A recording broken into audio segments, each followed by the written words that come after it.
Alors, je vous installe. Je vous assois.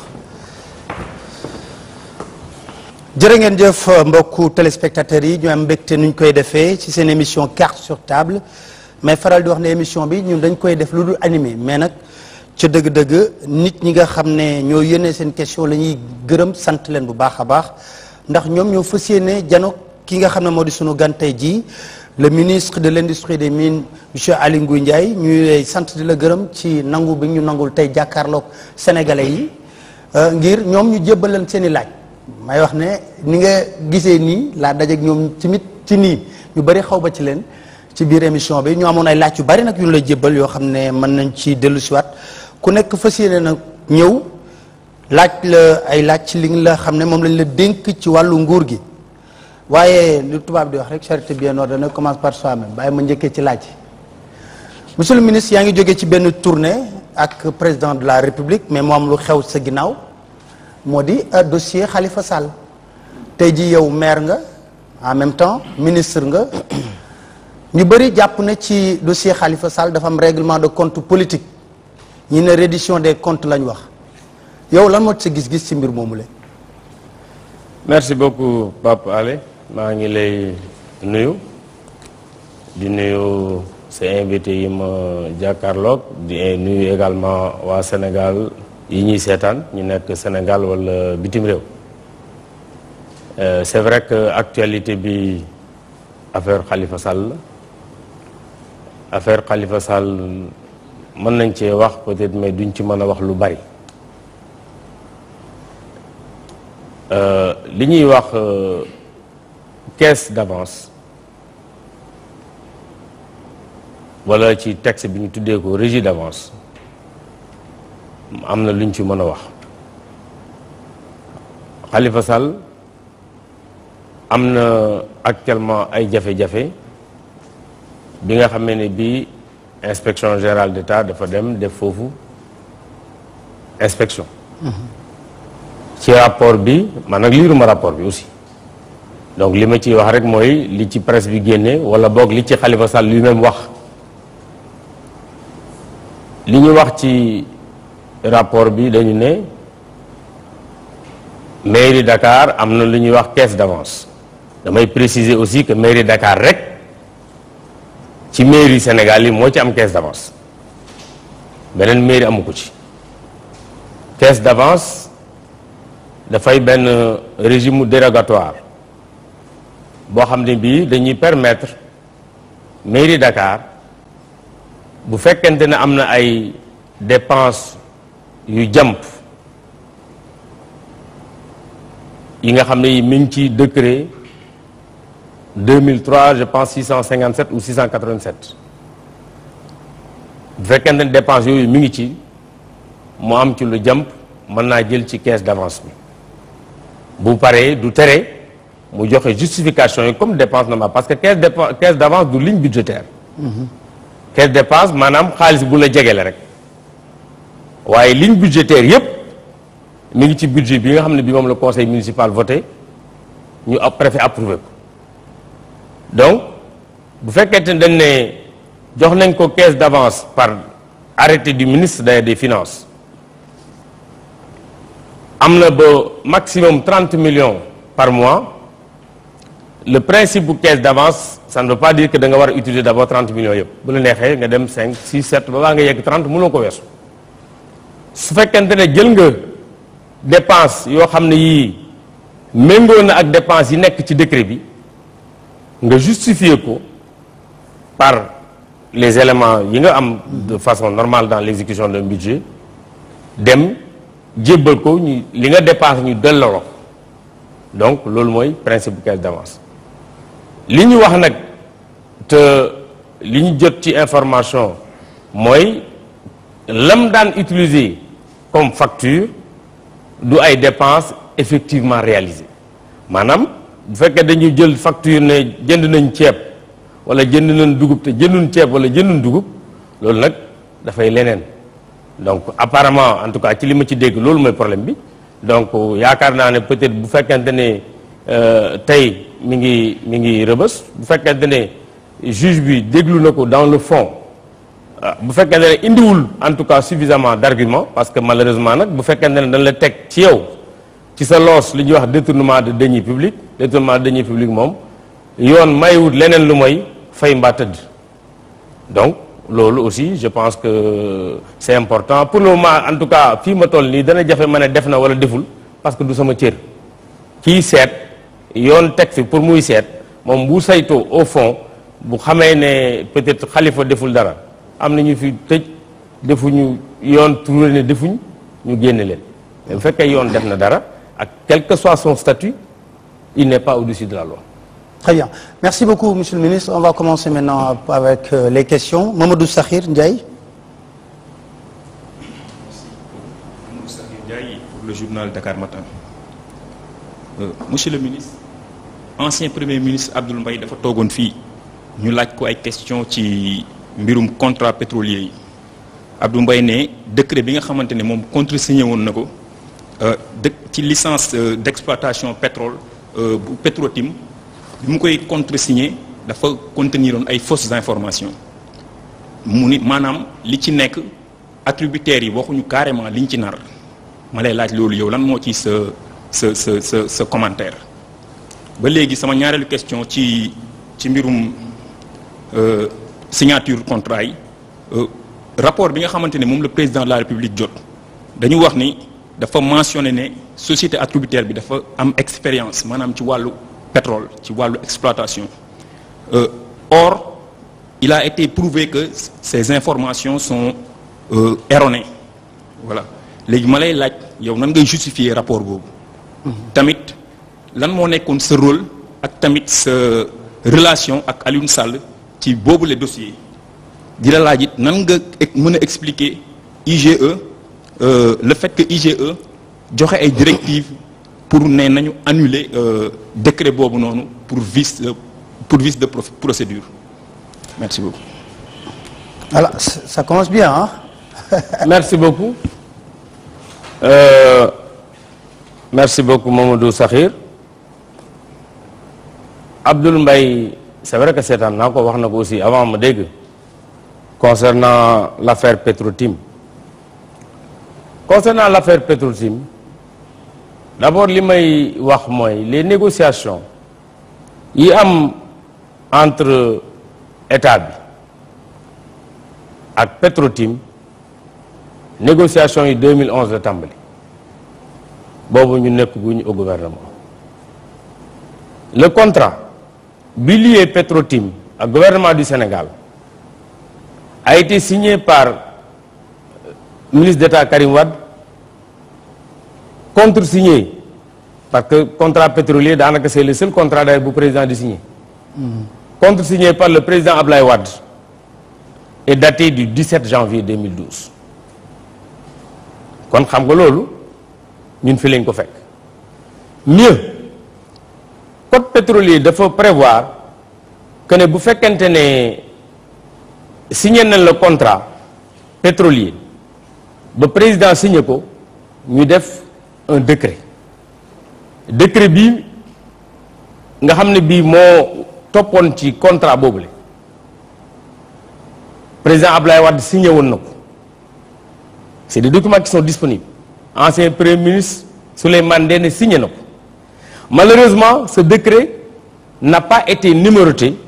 avant ñoom ñuy génn ci nguur gi c'est la raison principale pour laquelle ñun bi ñu ñëwee ñu reprendre décret bi dégg naa sax ancien premier ministre di wax ne dañ ko jox mu signé ko dama bëgg a yëgal d'abord que ancien premier ministre wala comme tout premier ministre dañuy wax le premier ministre dispose de l'administration c'est-à-dire que man mii tey jii yoon may na ma peut-être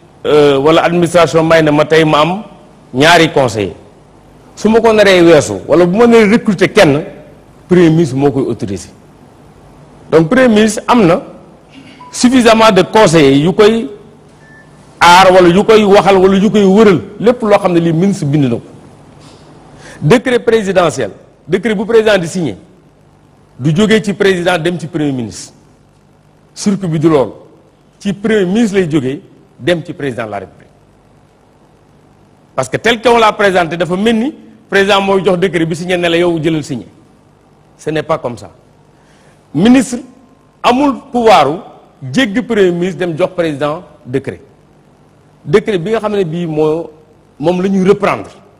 bi nga xamee ne bii bu njëkk ba numéroté wuñ ko sur la base du contrat man maa def lettre bi naturellement présenté par mes services mais sama service bu ñu defee lettre ba ma signé ko je l'assume dama jàpp ne man maa ko signé kon premier ministre Abdou Mbaye envoyé naa ko bu fekkente ne sax permettre na ko mën naa la woon lettre bi parce que ñu ngi ko yónnee le 5 juin 2012 lu ma bind ci lettre bi projet de contrat de recherche et de partage de production d'hydrocarbures pour des blocs de Kayar offshore profond et Saint-Louis offshore profond envoyé au secrétaire général du gouvernement man fa laa yem signétuma décret jox ko tous les éléments dans le dossier y compris le contrat qui était signé par le président Wade le rapport de présentation donc même bu fekkente ne tey ji sax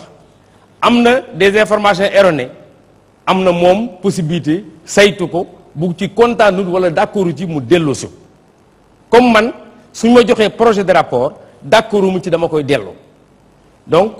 5 juin 2012 le décret a été signé le 19 juin 2012 donc yaakaar naa ne jaar ci secrétaire général naturellement ci premier ministre lay dem mu si jëm ci président de la république donc loolu mooy procédure bi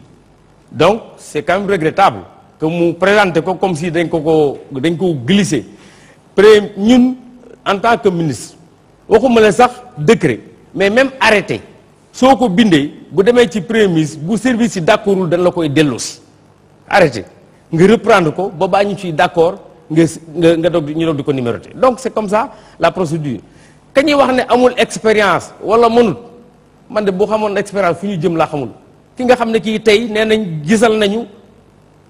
parce que moo fi indi partenaires yi faut pas l'oublier parce que moom la ñuy signé xam nga contrat de recherche de pétrole en général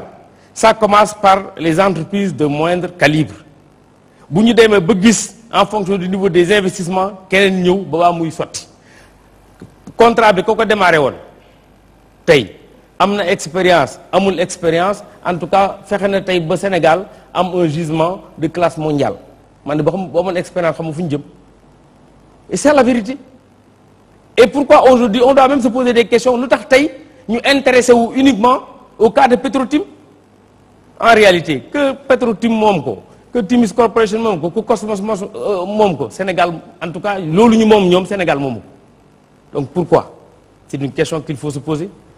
am na expérience je pense que oui parce que yàgg nañ fee wut pétrole te gisuñ fi lu ñu toll te tey mi ngi ci te tey kenn ëppalewu ko ci donc man dama ne signé wu moo contrat bi Karim Wade moo ko signé te li Karim Wade signé muy li intéressé Sénégal mooy lan la ci Sénégal di am jàpp naa ne c'est en tout cas de très bons rapports li ñu am fekkente ne gis nañ pétrole te bii yàlla def na gis nañ fi gaz bu bëree bëri kon Sénégal buñ séddoo dana ci am lépp xaaj bi. mais monsieur le ministre décret d'approbation yi président de la République moo ko signé. moom laa la wax décret moom laa wax ni. li ma donc responsabilité am engagé na aussi. mais bien sûr c'est naturel c'est lui qui a signé mais d'abord kii njëkk a signé dama ne la man maay signé rapport de présentation. yónni yónni secrétaire général du gouvernement. donc secrétaire général du gouvernement jox le premier ministre jox président de la République donc c'est la chaîne. aujourd'hui mënoo signé ba pare nag di dal di wax ne on m'avait donné des. est-ce que du lu ci Aliou Sall dugg moom moo tax président signé contrat bi. non yow sa relation ak Aliou Sall lan la. j'ai d'excellents rapports avec Aliou Sall. mais que je n'ai connu que dans le parti. dans l'APR. dans l'APR man xaw ma Aliou Sall avant donc d'abord Aliou Sall dans aucun des documents dans ce projet-là te wax naa la dans ce projet-là amul benn information boo xam ne bii am nañ ko ci bu bees. par rapport ak bi ñuy ñëw parce que nee naa la contrat bi signé woon nañ ko ba pare on n'a pas revu le contrat nee nga IGE moo ne nañ annulé décret bi gisuma boobu rapport. gisoo rapport IGE bu wax loolu. non parce que amoon na beneen société bu signé woon ak état bi ba ñuy waaj a signé ak Petro-Tim mu def recours. da ngeen a juum non da ngeen a juum en fait am na beneen entreprise. boo xam ne bii bloc bi intéressé woon na ko. mën naa ci tudd Tullow Oil la tudd Tullow Oil bloc bi intéressé woon na ko mais malheureusement État a signé avec keneen donc peut-être ce qui est regrettable parce que je connais bien qui représente Tullow Oil période bi nga xamee ne bii moom gëmloo nañ ko ne bloc bi c'est libre ndekete boobu signé nañ ko. D'accord, on va Sakhir, vous pouvez donner le micro à d'autres personnes qui peuvent réagir. Bassirou Diomaye Faye. Oui. Monsieur le ministre, le 18 février 2016, vous avez signé un arrêté qui modifie... Monsieur le ministre, 18 février 2016, vous avez signé un arrêté bu andi ay coppite ci convention Sabodola. Arrêté boobu nga signé may na Sabodola ay exonération yu ñu pousse yu ñu randal ba 2022 dolli ci yaatal champ exonération yi Sabodola amoon ci boppam loolu bi nga ko defee da nga violer le code général des impôts violer la loi 2012-32 du 31 décembre 2012 ndax loi boobu dafa supprimer bépp xeetu exonération bu nekk code des mines te ci biir sa arrêté bi ñu koy def yaa ngi viser article 63 bu code des mines boo xamante ne amatul ndax jël nga la pleine mesure des recettes yi nga ñàkkaloo état du Sénégal ak ndax yaa ngi sooraale ëllëg ñu topp la ci yoon merci. Merci beaucoup. xam nga Sabodola c'est bien ñu préciser que ne ñoom dañu amoon période exonération boo xam ne bii sax normalement ba heure bii waroon nañ ci nekk bi nga xamee ne bii Sabodola négocié na convention ak Oromine pour jënd mine bi parce que mine boobu c'était pas en exploitation. Nous avons négocié en 2013 de signer ce qu'on appelle l'accord de principe. Bi ñu négocié en 2013 de signer l'accord de principe lan lañu négocié mooy à partir de 1er avril ou 1er mai 2015 Sabodola amatul exonération loolu laa signé ak Sabodola amatul benn exonération parce que tout simplement c'était ça parce que nous avons la possibilité ne bon ñëwal exploiter mine bu bees la pendant 10 ans yaa ngi investir loi may na ko exonération bien que nekkul ci code minier bi waaye code minier bi terewul entreprise minière am exonération si je vous le dis code minier bi laa dama ne nekkul ci c'est-à-dire que dans le code minier dans le code général des impôts 2012 ci leen def tout ce qui est aspect fiscal donc bi nga xamee ne bii négocié nañ ak Sabodola à partir du 1er avril 2015 amatul benn exonération ni d'impôt ni de TVA ni de rien du tout et on a commencé effectivement à partir du 1er avril d'ailleurs ils ont même eu des problèmes avec le fisc pour le traitement de l'exercice 2016 parce que xam nga ni ñu tàmm présenter bilan c'est pas des bilans trimestriels c'est un bilan annuel et au niveau des impôts ils considèrent que amul exonération dans la pratique on s'est rendu compte que Sabodola day fay TVA dafay récupérer TVA war ko jox nguur gi wala mu fay TVA nguur gi war ko delloo à un moment donné dem na ba entre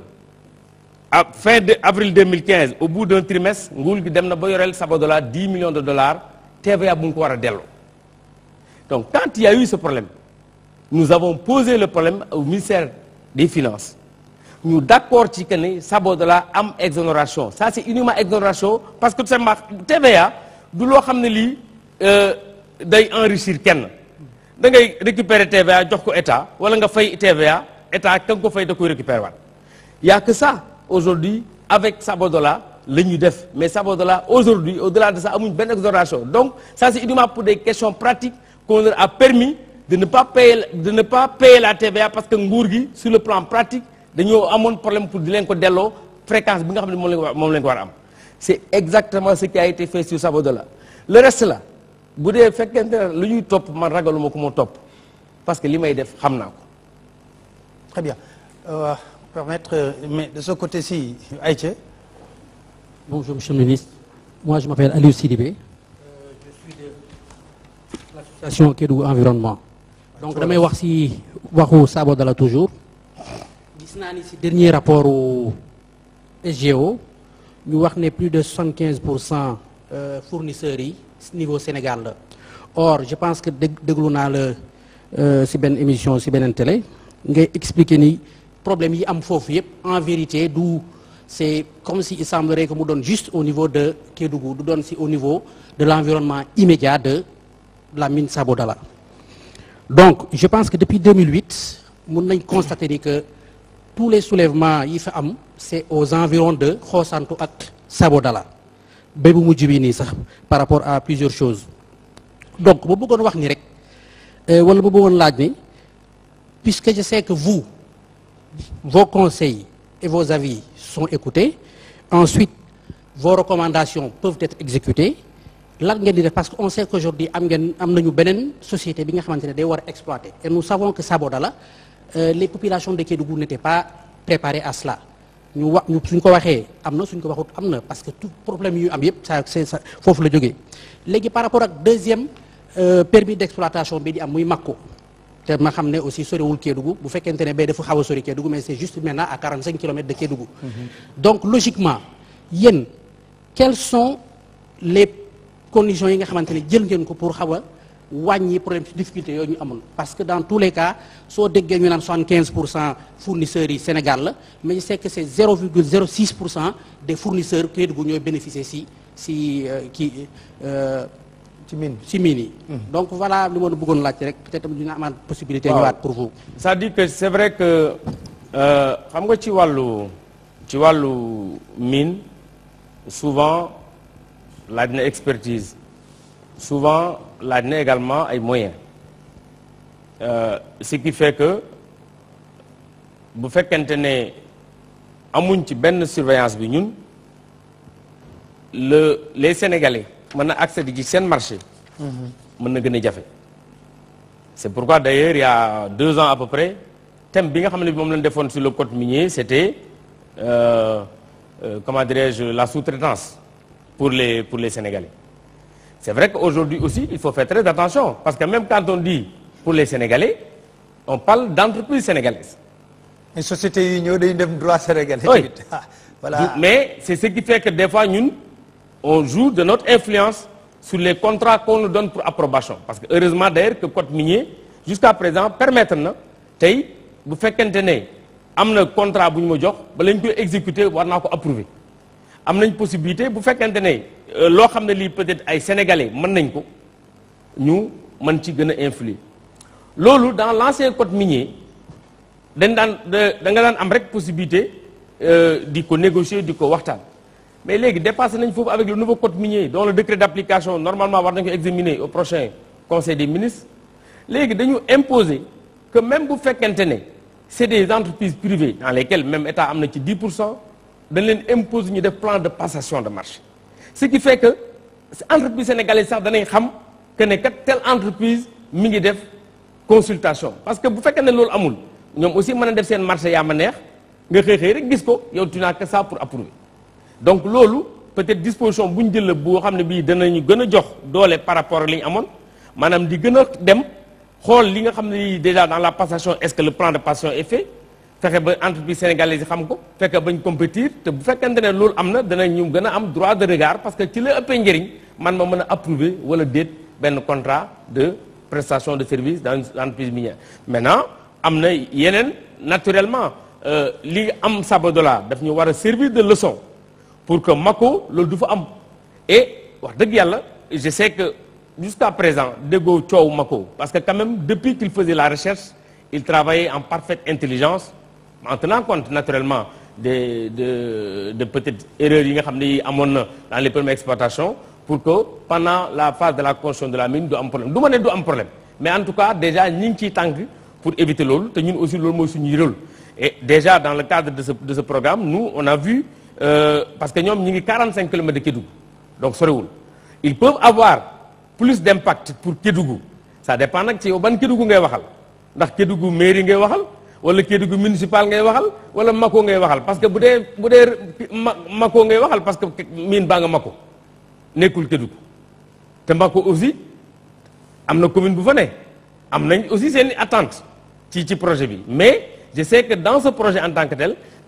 danañ def de sorte que intérêt de Kédougou sax préservé parce que ñoom li ñu bëgg mooy que ñi nga xam ne ñii ñoo fay nekk am base Kédougou à ce niveau déjà au niveau du ministère maa ngi ciy liggéey ak le maire pour que ñu mën a am aujourd'hui des terres qui permettent que ñu tabax fa mais ça également c'est pas la mine qui va construire mais tabax fa loo xam ne lii dana mën a accueillir ëllëg Kédougou parce que Kédougou tey boo xëy ni indi fa 100 cadres amoo foo leen loger donc loolu bokk na ci accompagnement yi nga xam ne yi peut-être prévoir nañ ko ak Mako et puis naturellement ils vont vivre avec les populations dina am peut-être beaucoup plus de retombées mais ci gàttal daal li ñu mën a wax rek mooy erreur yi nga xamee ni bii en tout cas amoon nañ ko ci Sabodala nga xam ne c'était la première mine d'exploitation industrielle ñi ngi jéem a xool pour éviter ko ci exploitation bi te am naa yaakaar ne décret d'application bi danañu ko permettre ba pare également disposition yi ñu bëgg a jël pour gën a saytu emploi yi nga xam ne yii waa dëkk ba ñoo koy am à compétence égale am nañ yaakaar naa également dana mën a éviter erreur yi nga xam ne peut-être ñi ngi koy am tey. Allez-y. Oui, justement, monsieur le ministre, Gaston Mansali, Actu-Sen. Alors, maa ngi lay dégg sànq ni ngeen ne le nouveau code minier effectivement temps yële rek dégg nañ la ngay wax le nouveau code minier dinañ ko voter dinañ ko signer avant fin février tey jii nii février passé na léegi man de dama bëggoon a xam daal kañ la décret boobu ñu koy signé parce que maa ngi dégg na ngay tudd ni kii conseil ministériel prochain est-ce que mun nga wax sénégalais tey jii nii ñuy wax ak yow ko décret boobu noonu conseil des ministres prochain dinañ ko signé. D'accord. Merci. Monsieur le ministre ma yokkal la foofu benn laaj est-ce que ci biir code minier bi am na ay dispositifs yoo leen def pour contraindre les entreprises minières pour localité yi ñu nekk sax fa ñu mën fa vraiment investir dimbale tamit askan wu yeewoo ci localité boobu. alors Gaston aw ma pouvoir boobu pour wax ne danañ ko def prochain conseil parce que du man may décider ci lu ñuy examiner conseil mais am naa ci yéene. te dinaa ci taxaw pour loolu am bi may wax mois de février boobu peut-être am na entre-temps yeneen événement yu ci xew mais par rapport ak événement yooyu jël naa ci samay motuwaay xam nga décret boo bàyyi ci administration rek mu demal boppam boo ko bàyyee mën a dem lu ëpp juróom-benn weer du génn décret gi nga décret code minier bi nga xamee ni bii pare na li ma def mooy wax ak suma collègue ministre secrétaire général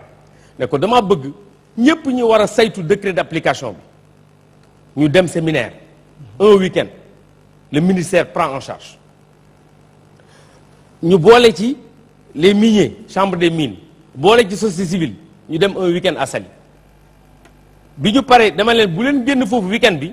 te waxul leen mu ne code bi pare na décret bi parce que code bi jàll na ba pare donc loolu def nañ ko ba pare ñoom def nañ au lieu may def circuit bi ñuy bind tous les ministères di laaj kenn ku nekk loo xalaat ci décret bi ministère yëpp dañoo yónni kenn secrétaire général yónni kenn cour suprême ñëpp taaw parce que noonu la ñuy examiner décret pour xool ndax amu ci loo xam ne lii def nañ ko te yoon àndu ci ñooñu bi ñu ko defee décret bi pare na actuellement fii may wax ak yow jàpp nañ ko bokk ne dina dem conseil des ministres photocopie yi nga xam ne yi moo ci war def nañ ko man maa demoon tournée tey ci suba bi ma signé naa rapport de présentation bi donc normalement bu fekkente ne li ñu programmé woon changé wul prochain conseil des ministres da nga dégg on a approuvé le décret d'application mais mënuma la jox firnde tey que ne dañ ko def parce que du man may signé loolu mais am naa en tout cas pare naa tey pour wax ne ñi ko war a examiner nañ ko maanaam tous nos services techniques signé naa sama rapport de présentation def naa photocopie yi ci war donc bu ñu ko defee ci ordre du jour bi am naa yaakaar ne mercredi prochain danañ ko examiner bu fekkente ne jot gi may nañ ko bu fekk bu ñu ko mayee ñu def ko bu ko mayee aussi ñu def ko beneen kii mais bu doon sama sago man bi code bi loi bi jàllee rek la code bay jàll parce que tey jii may wax ak yow mënumaa signé benn arrêté mënumaa présenter président benn décret ci mine parce que tout simplement code boobu laay xaar ndax loi bi jàll na ba pare kon yaakaar naa bii pas que dootu changer parce que li ñu waroon def yëpp def nañ ko ba signé naa rapport de présentation bi donc am naa yaakaar ne mercredi prochain dana jàll. dispositif yi may laajte dispositif yi ngay laajte dans le nouveau code minier def nañ ci ay dispositions yu xaw a contraignantes maanaam yu wuute ak li amoon dans l'ancien code de 2003 entreprise minière amul benn obligation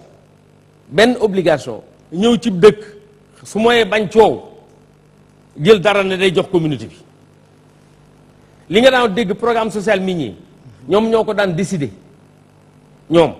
entreprise yi ñooy décider ne bëgg nañoo def nangam des fois ministère sax du ko yëg dañuy waxtaan ak ña fa nekk rek te am baat mën a nekk les maires mën a nekk les anciens PCR mën a nekk nangam ak population yi buñ juboo ci loolu ñoom loolu leen di defal tant que jàmm yi xew loolooy am kenn du ci mën dara daanañ am leneen mooy redevance yi nga xam ne aussi am nañ ko am na ci part boo xam ne bii dañ ko war a jox les collectivités locales boobu ren li ñu def ci décret bu bees bi mooy entreprise boo xam ne bii da nga nekk ci temps wu recherche da ngay négocier ak ministère des mines soo négocier ak ministère nga arrêté ak ministère lan nga war a jox dans le programme de développement économique et social yaay négocier ak ministère parce que da ngay wut amaguloo dara loolu ci convention bi minière bi lañ koy def bu njëkk amu ci woon donc ñun déjà maintenant danañ négocier pour les collectivités naturellement on peut les associer waaye léegi xam nañ ne contrat la am nañ ci obligation mieux boo demee bay exploiter dañu ne sooy exploiter maintenant c'est 0,5% du chiffre d'affaires ngay jël mu war a dem directement trésor pour le compte des collectivités locales en question 0,5% loolu léegi mi ngi ci loi bi donc du entreprise bu la neex rek négocier loo neex Sabodala ren 0,5 ren lim joxe ci lim ci lu mel noonu 0,74% mais déjà ci nouvelle loi bi 0,5% du chiffre d'affaires ça va directement aux collectivités locales 20%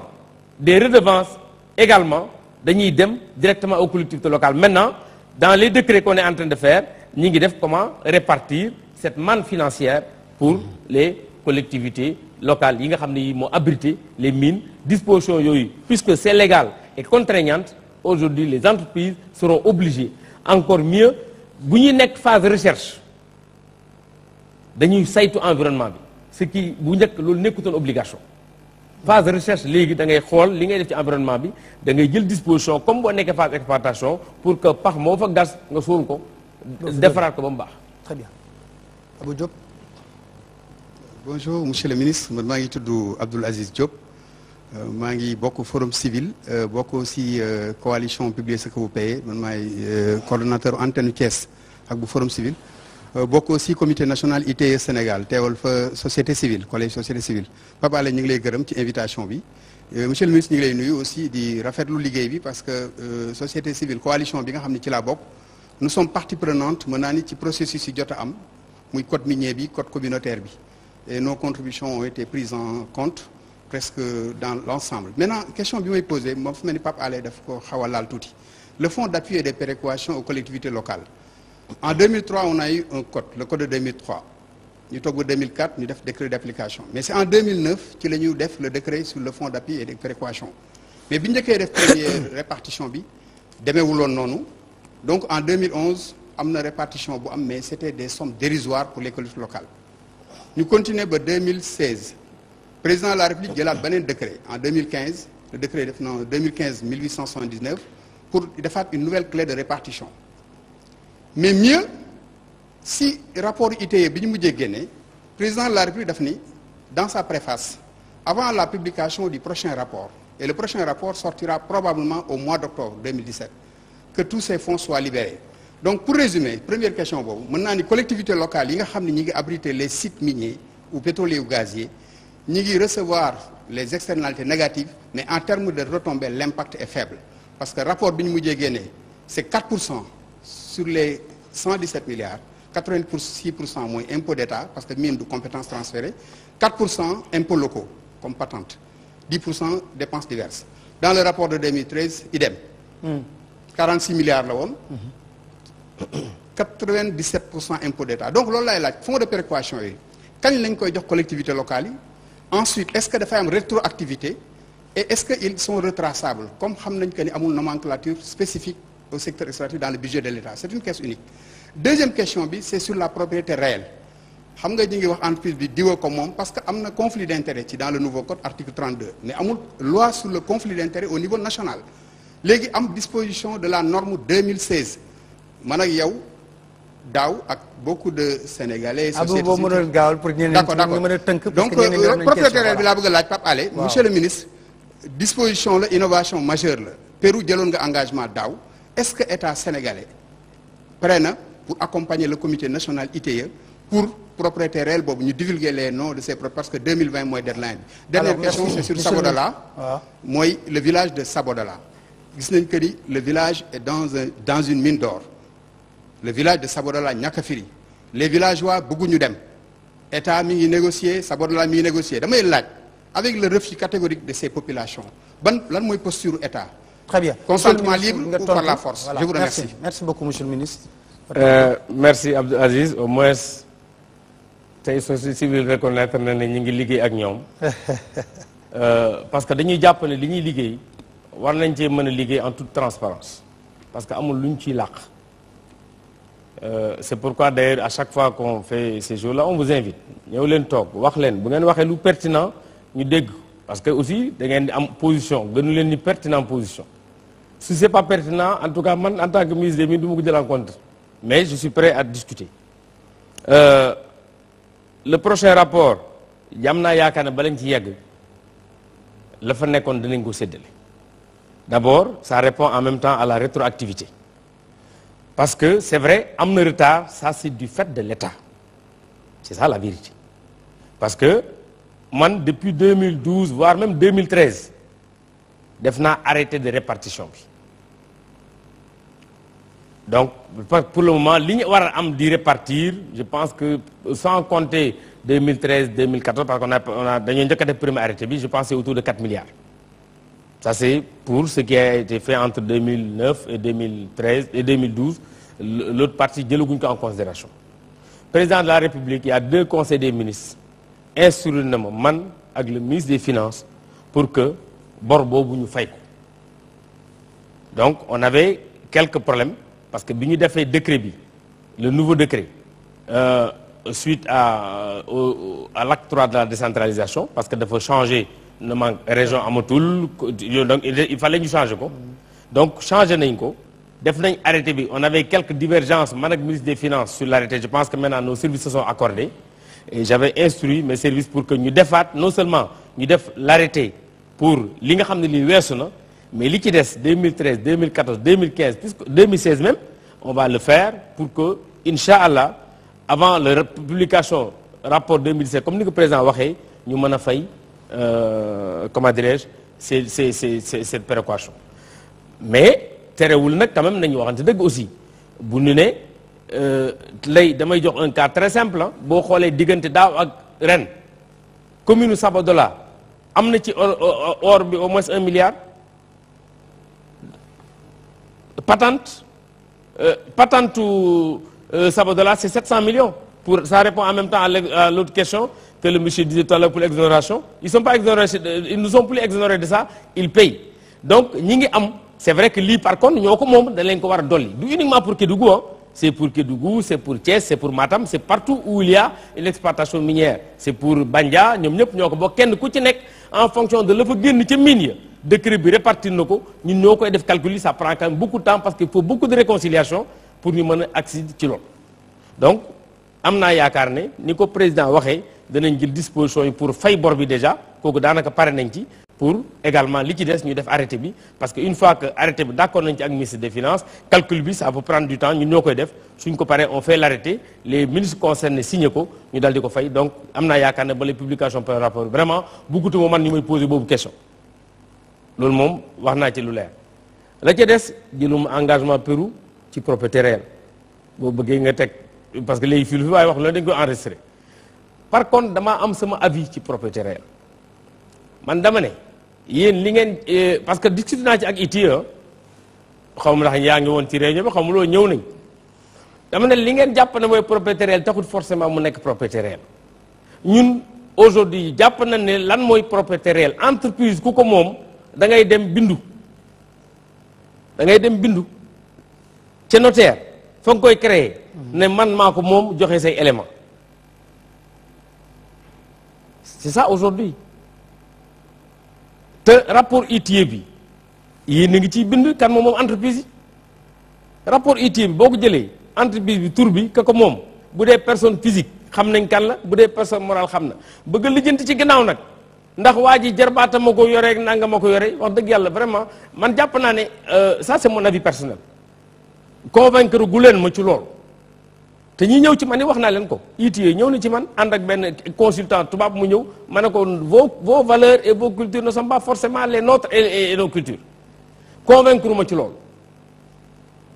maa ngi xaar mu génn rapport am boo wax ma lu ma mën a convaincre parce que propriété réelle ngay laaj maanaam kan moom mine bi mais man ki may jox mine bi mooy ki ma jox këyit yi ma wax ne soxla na mine bi moom buy def entreprise am na fu muy dem pour wane ne moo ko moom donc jàpp ma ne tey Sénégal fi mu toll ñun dañoo war a seet nag ci ginnaaw kan moo nekk ci ginnaaw Papa Alé est-ce que jarbaatam moomu ko est-ce que nijaay moomu ko wax dëgg yàlla jàpp naa ne ñun am nañ leneen lu ñu war a def ça c'est mon avis personnel maintenant ni ñu xaar ba rapport bi ñëw bañ indi ma leneen lu moo convaincre mais ni ñu ma ko expliqué lee convaincre ma. Très bien. Bonsoir monsieur le ministre, bonsoir Papa Alé. Je m'appelle Armelaye Diop, conseiller communal de la jeunesse de Bargny. fi may commencé sama kàddu monsieur le ministre mooy ce ministère bi xam ne moo dirigé la Sococim industrie ku nekk xam na ne en tant qu'habitant de Bargny Sococim existe depuis 1948 te boobu ba léegi 75% de ces exploitations se trouvent dans les terres de Bargny. De revanche encore Bargny n'a rien gagné depuis. moo tax sànq bi nga waxee sànq si redevance yi na 0,5% reviendront aux collectivités locales ce serait une bonne nouvelle. foogu tamit di la wax ne la jeunesse Bargny boo gisee fan yi si ginnaaw nii ñu taxawoon 90% yi di bañ centrale bi am foogu lu mel ni Sococim dañuy bañ mu dalaat ni foogu moo tax tamit ma di la laaj en tant que ministre des mines Sococim lan la prévoir lan moo tax mu jël ces redevances la di ko verse à la commune de Rufisque di bàyyi Bargny boobu ba léegi waa Bargny ñu ngi laaj loolu son existence parce que tamit 75% de ces exploitations se trouvent dans les terres de Bargny. Merci monsieur le ministre. Bon je vais naa ci def quand même benn précision mais est-ce que cimenterie sax ñu ngi fay. waaw moo laa expliqué léegi. loolu waaw loolu bëgg naa ñu leeral ko. waaw cimenterie yi dégg naa ñoom dañoo am régime spécial. waaw c'est-à-dire que cimenterie yi su ma waxee nii fii ñu toll. li ñuy fay redevance c'est même ridicule. ñett yëpp Dangote Ciment du Sahel. Sococim ñoom ñëpp redevance. cimenterie yi li ñuy fay c'est à peu près 200 millions par an. redevance. waaw pour un chiffre d'affaires boo xam ne bii rien que boo jëlee le chiffre d'affaires à l'export rek c'est très costaud c'est plus de 100 et quelques milliards. cimenterie yi. mais lan moo waral loolu monsieur le ministre. moom laa expliqué. cimenterie yi dañoo dugg ci code minier te waruñ ci woon a dugg boo duggee ci code minier mine bi mooy xeer wi. mine bi du ciment bi. loolu moo waral cimentier yi du ñu fay mais nag Sénégal dafa nekk aussi réewu yoon dafa am lu ñu signé mu am ab ñu ne buñ ci réeroo tribunal la ñuy dem te tribunal bi ñuy àtte nekkul Sénégal loolu ñun bi ñu fi ñëwee ba léegi signé wuñu fi benn convention cimenterie yi lépp fi leen ko fekk Sococim bi mu signé convention bu bees bi 2006 la boobu nekkuñu fi woon Ciment du Sahel beneen code moo ko régir Dangote bi ñuy ñëw fekk nañ mu am concession kon tey mënuñu à part négociation parce que tamit aussi réew dafay sàmm image am bu ñu xëyoon xëy tey ne par force lii lay am les répercussions sur les investisseurs également day doy waar donc lu ci mënta am rek lu ñuy négocier la donc loolu déjà pour wax fi ñu toll ak ñoom tey ci redevance man mii bi ma nekkee ministre des Mines en 2012 au début j'ai refusé pendant 2 ans de signer la demande de redevance quand on m'a montré redevance muy 200 millions donc mais ñoom fi ñu ko teg mooy mine xeer bi la te xeer bi valeur bi nangam la parce que xam nañ xeer bi li muy jar donc faywul leen ci redevance des fois état jël yeneen disposition d'ailleurs ci code bi par exemple ci leen dugal la taxe spéciale sur le ciment ci pas ci code bi ci budget 2017 bi boo ngeen fàttalikoo 2012 l'ancien régime dugaloon na contribution spéciale sur les mines et carrières ça nous a valu des procès yoo xam ne gañewuñ lépp pour ne pas dire dañoo perte lépp fii ci Sénégal déjà parce que waruñu leen woon a forcer ci loolu am na ci ñoo xam ne peut-être fay nañ donc maintenant pour en revenir ci yéen sans connaître l'explication parce que biñ koy def nekkuñ fi woon man nekku woon au pouvoir nekkuñu woon sax dans la politique à l'époque la première explication peut-être li ma ci war a mën a jàpp pourquoi Bargny n'a pas sa part parce que Bargny est récemment commune même bu fekkee ne c'est 96 parce que yaa ngi wax léegi que ciment bi yàgg na donc ça peut peut-être être une partie de l'explication je ne peux pas dire que c'est l'explication. En fait, c'était une bataille politique entre Mbaye Jacques Diop, feu Mbaye Jacques Diop et Mar Diouf à l'époque. C'est possible. En tout cas, je sais que cimenterie bi moo fi jiitu Rufisque moo fi jiitu commune Bargny. Même bu nekkee ci boobu commune Rufisque la woon. Maintenant, est-ce que il fallait pas négocier à l'époque kenn ku ci nekk am ci sa wàll parce que li nga wax man dama ko jàpp ne même bu dul parce que lii ñoom patente la ñuy fay c'est la patente bi foog naa ne mooy dem ci commune Rufisque xam nga loolu day poser un autre problème et moi dama ko wax naa ko sama collègue ministre des finances dama ne du yoon tey entreprise minière du yoon dem di jël pënd bi di ko jox ñii parce que bureau mi ngi Dakar muy fay patente Dakar donc jàpp naa ne bu ñuy xool patente yi fu ñu jaar danañ ko xool c'est pas uniquement Sococim tey bari na ci tey Sonatel kan lay fay patente mairie Dakar waa Linguère duñ téléphoné waa Matam duñ téléphoné ainsi de suite ainsi de suite donc y a beaucoup de choses à mon avis peut-être yoo xam ne war nañ ko xool pour que patente bi ñoom kenn ku ci nekk commune bu ci war a am surtout bu ci subir les effets néfastes notamment dans le cadre de l'exploitation minière am ci seen wàll déjà ñun ci wàllu redevance bi moom danañ ko rectifier parce que redevance moom commune impacté lay seet mais patente par contre ñun wax nañ ci suñu xalaat mise des finances am naa yaakaar ne lu ñuy gëstu la parce que du uniquement problème bu Bargny d'autres communes ont posé le problème parce que xeer bi ma ngi ca ñoom waaye siège yaa ngi Dakar te patente bi fa siège yi nekkee bokk na ci lépp ci lañ koy fay donc loolu peut-être que danañ ci mën a gën a discuter avec le ministère des finances pour xool naka la yeneen communes yi également di mën am seen wàll ci patente yi en tout cas danañ am seen wàll ci redevance bi ñuy def parce que redevance bi moom on tient compte de fan nga effectivement nekk di produire. Très bien. Maintenant dafa wuute nag par contre ak affaire Bargny bi la centrale bi ñu koy def fekk na boobu Bargny am na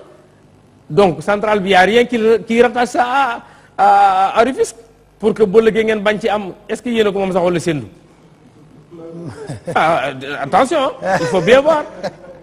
Parce qu'en tout cas on dit centrale Sarma. En tout cas centrale sendu Bargny li ñuy wax. non maintenant alors on va permettre bàyyi ñu dem côté boobu ñëwaat wala c'est toujours dans le même cadre allez-y. jërëjëf monsieur le ministre ñu lay nuyu man maa ngi tudd Abdourahmane Sène secrétaire général association des jeunes de Diack nekk ci commune Ngoundiane mais aussi mun naa ni sa agent la parce que maa ngi nekk aussi ITA Institut de technologie alimentaire maa yor division information ak documentation waaye tey li ma fi indi mooy la cause de Ngoundiane bu ma waxee Ngoundiane exploitation carrière yi je pense que di nga ko xam man boo seetloo ces dernières années maanaam tension bi am ci zone minière yi man mën naa ko comprendre comme Pape Alé juñ na ko tuuti mooy retombées yoo xam ne ñoo jóge ci carrières yi population locale yi gisuñu seen bopp ñun waa Ngoundiane en tout cas gisuñu suñu bopp parce que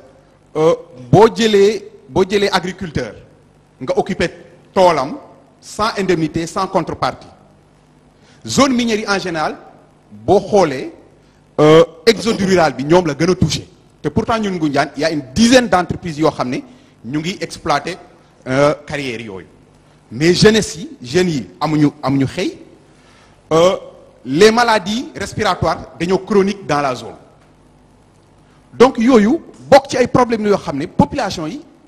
te leer na leen seen suuf si mu ngi génne des milliards chaque mois te ñoom gisuñu seen bopp. je pense que loolu moo waral tension yi ngay gis en général autour des zones minières et je pense que man depuis 2006 maay secrétaire général association des jeunes sa directeur des mines monsieur Cissé à chaque fois day jot suñu ay courrier ñu koy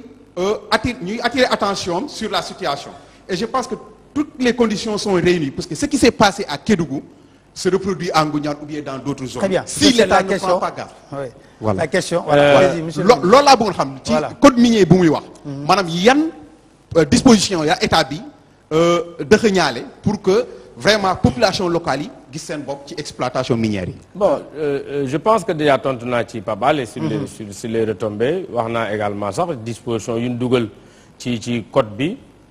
pour sax emploi bi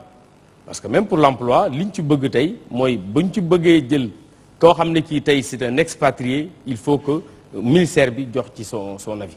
ce qui n'est pas actuellement le cas comprendre naa li nga wax. C'est vrai que y a une nouvelle vague de demande d'emploi mais yaakaar naa nag quand même bu ñu waxante dëgg rek emploi yi nekk ci mine yooyu la ci ëpp ci waa Ngoundiane la ci li ma yaakaar bu ngeen bëggee it mën na dem def statistique moi j'ai pas de problème par rapport à ça et je veux qu'on soit très transparent parce que jàpp naa ne c'est logique tey li may wax mooy mine bu nekk Ngoundiane Sénégal ñoo boom lépp li nekk ci suuf si du rafet ñu ne waa Ngoundiane rek a fay liggéey parce que bu dee loolu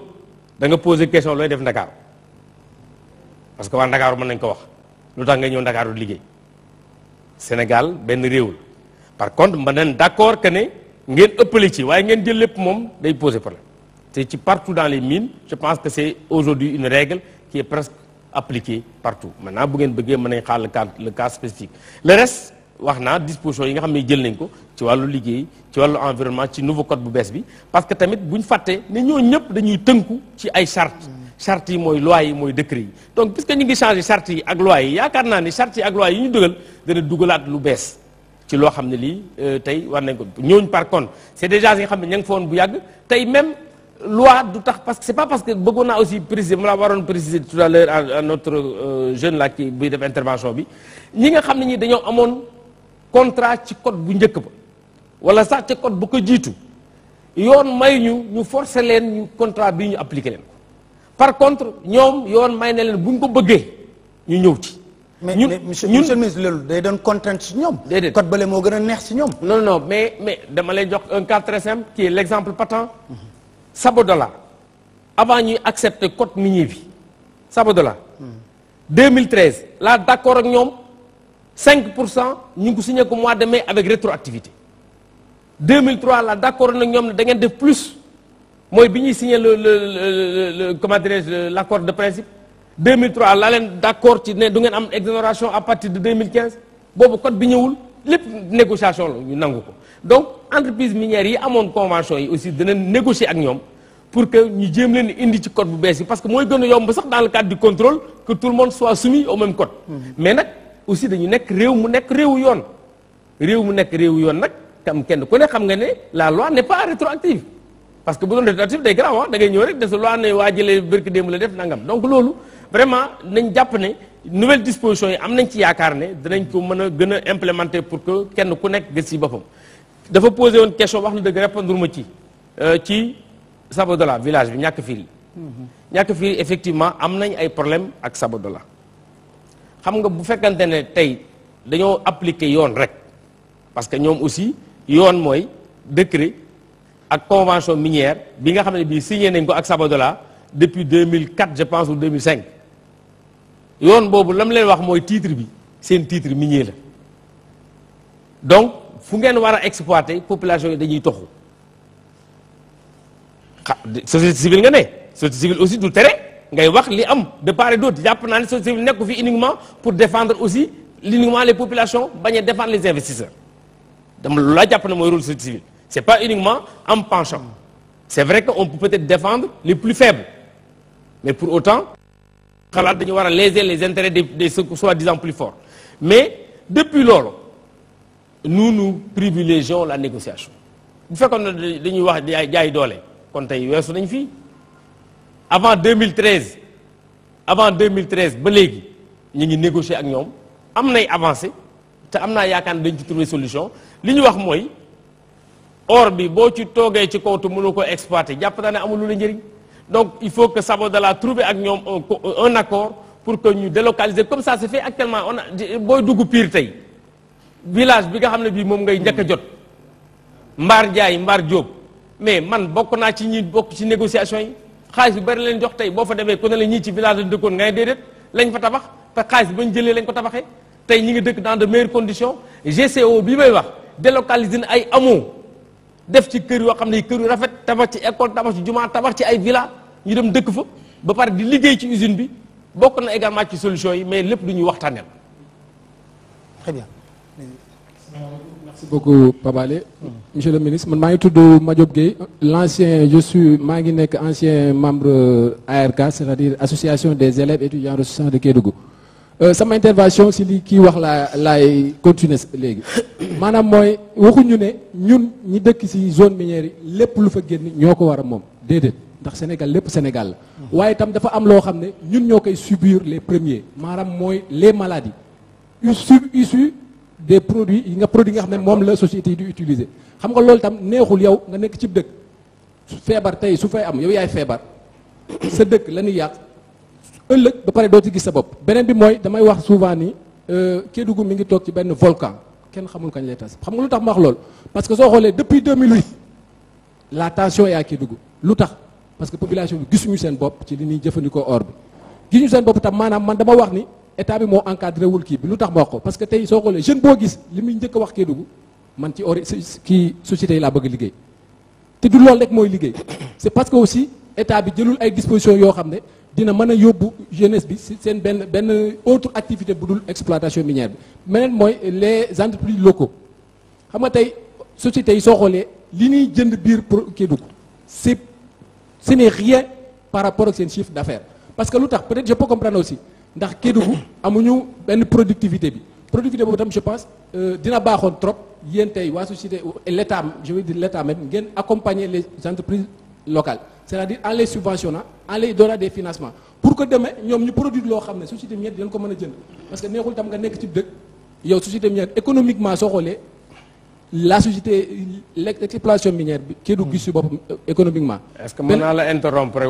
wax ma benn exemple bu ñu war a jënd foofu wax ma benn exemple lu ñu war a jënd foofu. loolu laa lay wax exemple bay l'agriculture. non lu ñu war a jënd Kédougou te jënduñ ko. lu ñu war a non ne déglu ma dama ne ñi ngi jënd mais c'est peu parce que les entreprises n'ont pas les capacités de produire en grande quantité.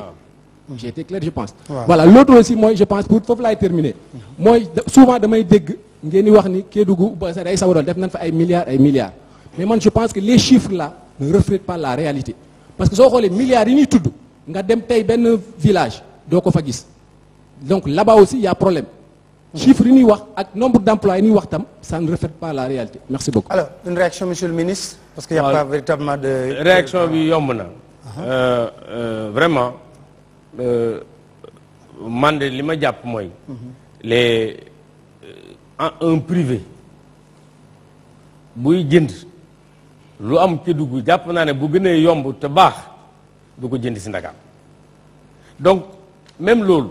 su fekkente ne opportunité de marché am na il y a tous les dispositifs yi fi nekk pour mën a accompagner les opérateurs il y a quand même beaucoup d'opérateurs qui sont à Kédougou qui sont des Sénégalais qui travaillent avec les sociétés minières tey de plus en plus même dans les forages là ay entreprises sénégalaises c'est vrai peut-être que la ñuy def ci investissement peut-être du c'est pas le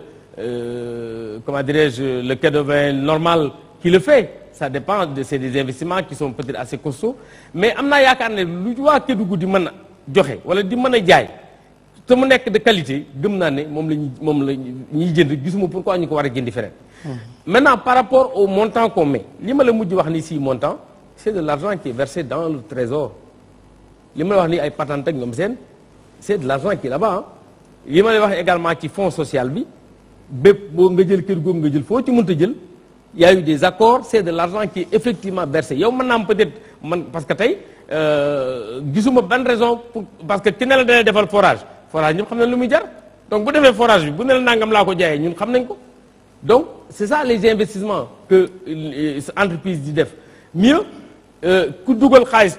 patente ci trésor kenn du werante maintenant ça c'est peut-être la mairie qui dira naka la ko utiliser parce que dana ko présenter au niveau de ces gens yi nga xam ne ñoo ko votel bu weesoo loolu liggéey ba fa ne vous êtes prioritaire à qualification égale ça également c'est appliqué maintenant est-ce que am ngeen qualification yëpp ça peut être c'est quelque chose qu'il faut voir parce que même au niveau cadre supérieur am na activité yoo xam ne yii peut-être que amuñ qualification yi mais ça ne veut pas dire que comme li ma waxoon léegi Ngoundiane que liggéey yëpp yéen a ko moom sénégalais yi également ku jógee Linguère ñëw ba Kédougou mais dafa am droit liggéey ci mine yi aussi waaye boo ko seetloo en tout cas ci statistique malheureusement j'ai pas les statistiques fii mais mën na buñ génnee ci émission bii mën nañ la jox parce que du lu ñuy làq les statistiques wax la chiffres yi nga xam ne yi moo am li leen Kédougou également di soutenir vous en tant qu'étudiant soutenir ko étudiants yi nga xam ne dañoo dëkk Thiès wala dañoo dëkk feneen actuellement li mine bi def loolu la wax parce que les étudiants de Kédougou aujourd'hui sont logés par qui par l'industrie minière c'est ça la vérité maintenant est-ce que doyal ngeen ci wala doyul est-ce que doy na wala doyul jàpp naa ne plus que ressource baa ngi génn war ngeen gën a mën a am appétit mën naa ko d'accord donc il faut day loolu moo justifier ñu ne nañ joxe nangam tey jii parce que man li ma d'accordul mooy entreprise minière yi sax di négocier avec les populations man d'accord ma ci loolu man li ma d'accord mooy état aussi dafa am nu ñu koy organiser et c'est ça qui permet aujourd'hui de contrôler ñu xam xaalis bi fiy dugg fi mu jëm nee naa am na xaalis bu ñu war a dugal ci commune yi mais xaalis yooyu du ñu ko dugal ci commune rek bàyyi ko il faut ñu xool ñoom aussi fan lañ koy dugal. alors ma ñaan rek ñiy réagir ñu gàttal parce que c'est pour permettre à d'autres personnes aussi ñu mën a bokk ci poser seen question parce que moo tax ñu ñëw. Bonjour monsieur le ministre maa ngi lay gërëm ci assistance bi man je m'appelle Maodo Cissé je suis natif dans la commune de Taïba Ndiaye. de Taïba Ndiaye. waaw de la zone de Taïba Ndiaye. donc monsieur le ministre dañu seetlu ni foofu tey entreprise bi ñu wax industrie chimique du Sénégal ICS tey mënuñu wax entreprise yi gën a am performance ci Sénégal te tudduñu ci ICS te vraiment au niveau de la zone dafa am ay influence sur le plan économique social environnemental yoo nga xamante ni c'est notoire te jusqu'à présent la population locale amul ci benn satisfaction et maintenant le problème majeur actuellement mooy la nouvelle centrale bi nga xamante ni ça vient d'être inaugurée tout récemment par monsieur le président de la République centrale boobu dafa gën a aggraver la situation parce que tout simplement population locale bi xet bi nga xamante ni mu ngi leen koy xër vraiment jéggi na dayoo il y a beaucoup de problèmes sur le plan sanitaire boo xamante ni population locale ñu ngi koy jànkoonteel foofu te vraiment tey bien vrai que population yi nga xamante ni ñoo nekk aux environs dëkk yi nga xamante ni ñoo nekk ci bande phosphate dëkk yooyu yëpp tey Taïba ICS délogé na leen mais dëkk yi nga xamante ne nekkuñu ci bande phosphate bi te alors xeetu ICS bi moo ngi leen di bëgg a rey donc foofu maa ngi lay laaj au niveau au niveau de l'État ban mesure moom ngeen ci apporter pour que les exploitants bi nga xamante ne ñoom ñoo nekk en place ñu veiller à cela pour que la population locale ñu gis seen bopp seen droit ak seen devoir par rapport à ce groupe. Merci beaucoup. Monsieur le ministre gis nga ne gars yi song nañ la ci affaire. non mais dégg nga li mu posé. moom fi mu doon nii dafa maanaam nekkut fi phosphate bi nekk bëgg gars yi toxal ko ndax ñi nekk ci phosphate bi toxal bi leen toxal dafa am solo mais comprendre naa li mu wax.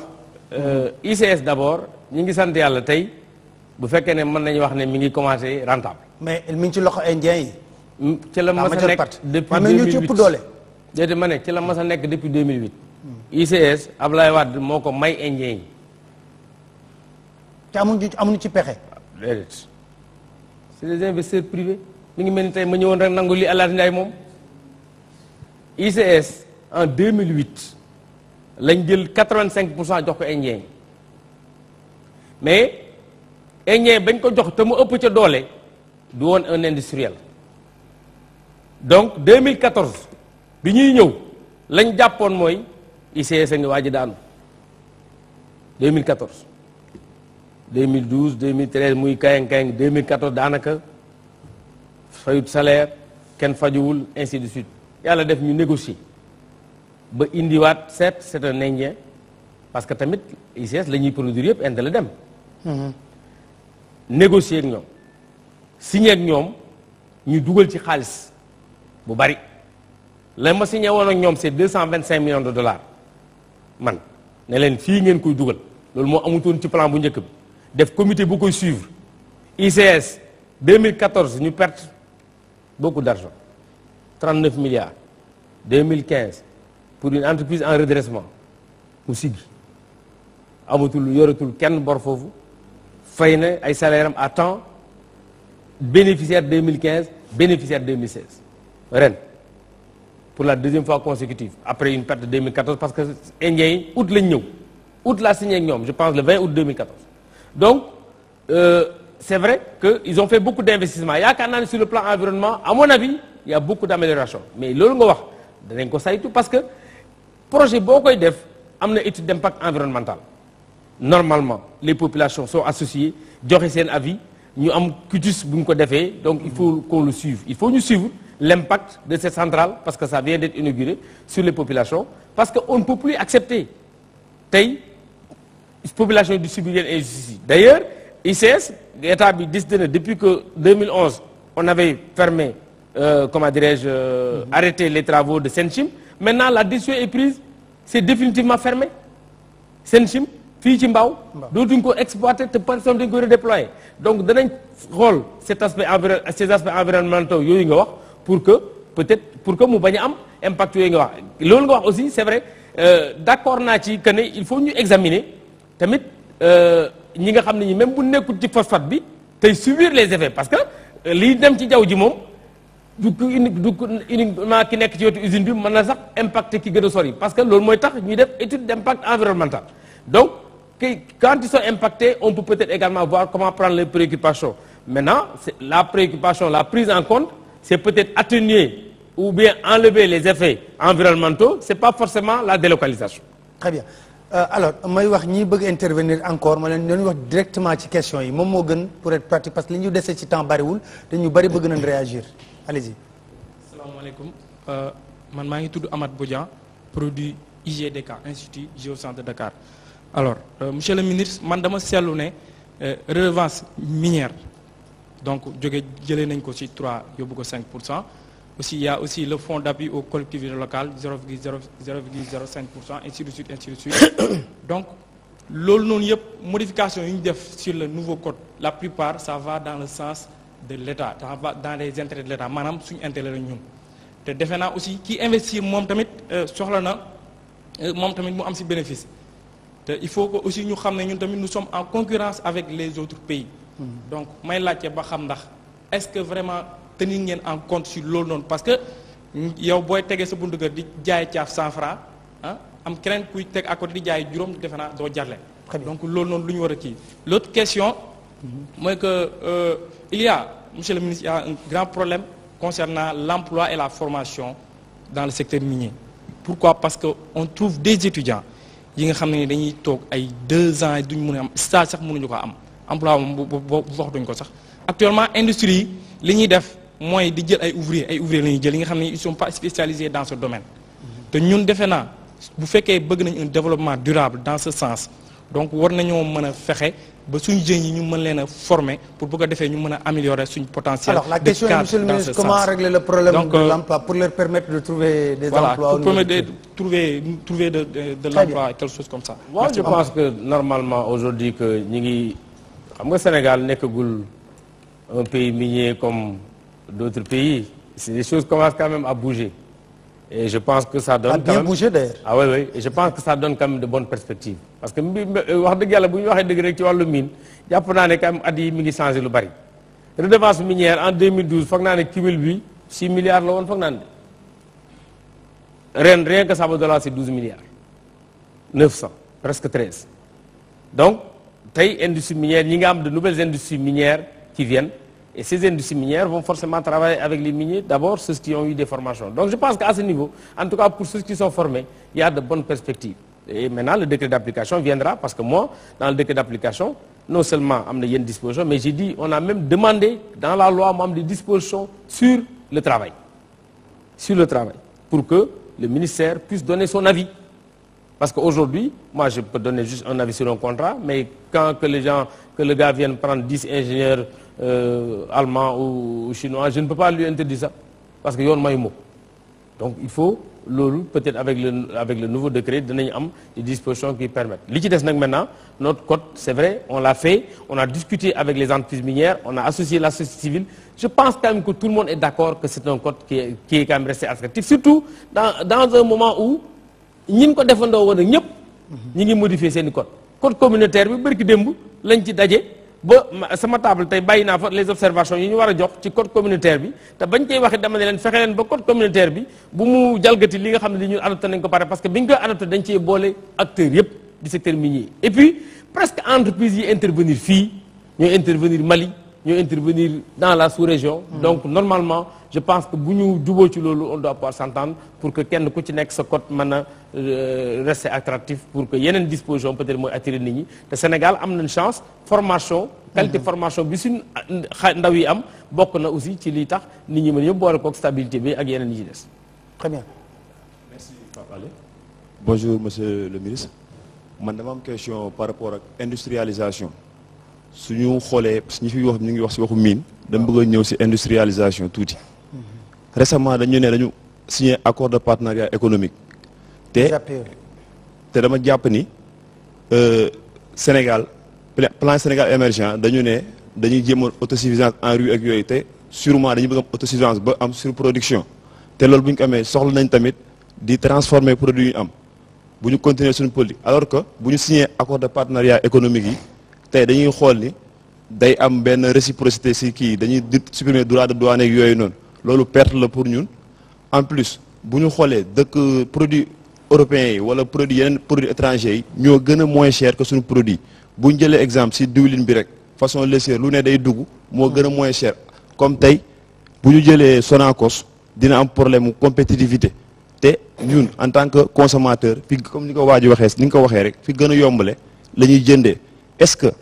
def ngeen ay kéem da ngeen di protéger sunu industrie fii pour tamit mën a réserver en quelque beneen instant réserver waale chômage bi loolu laa leen bëggoon interpeller merci. waaw c'est d'abord ci plan Sénégal émergent président def ci am ambition bu am solo ci wàllu industrie. parce que li ñu bëgg mooy contribution PIB bi à l'horizon 2035 pour les industries déjà jógee de actuellement ñu ngi 12% dem ba yegg 25% donc ça demande un travail et ñu ngi ci. Dans le cadre du plan Sénégal émergent, on a prévu, d'ailleurs la lettre de politique qu'on a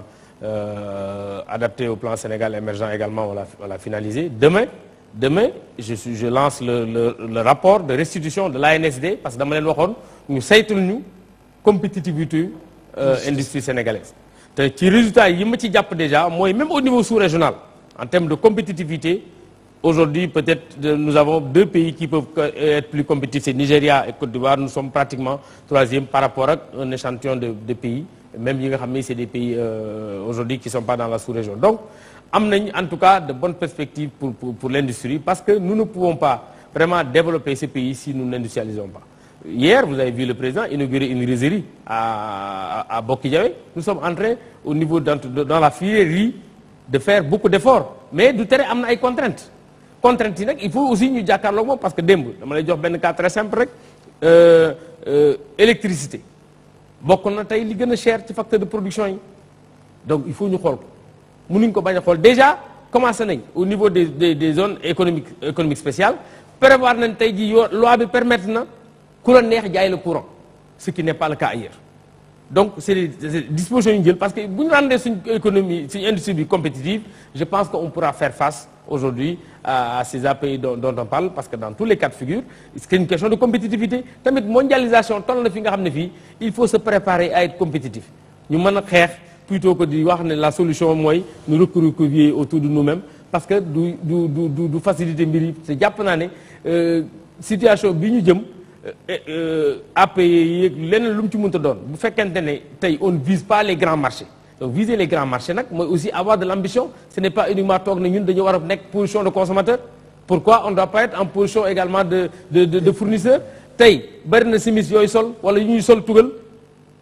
kenn defaree ko foofu Chine lañ koy defaree tey boo demee actuellement Île Maurice amul benn coton bu fay ñor te pourtant ñooy defar simis di ko yóbbu Angleterre il faut ñu am ambition yooyu Sénégal nekk na à une position stratégique on est à 6 heures de l'Europe nous sommes à 7 heures de l'Amérique nous sommes à 5 heures de l'Amérique du Sud et nous sommes dans l'Afrique c'est un très très grand marché nañ saisir opportunité yooyu pour moi et ce qu'on est en train de faire dans le PSE bokk na ci saisir opportunité yi plutôt que de penser que la solution c'est recroqueviller loolu mënootul ne. Très bien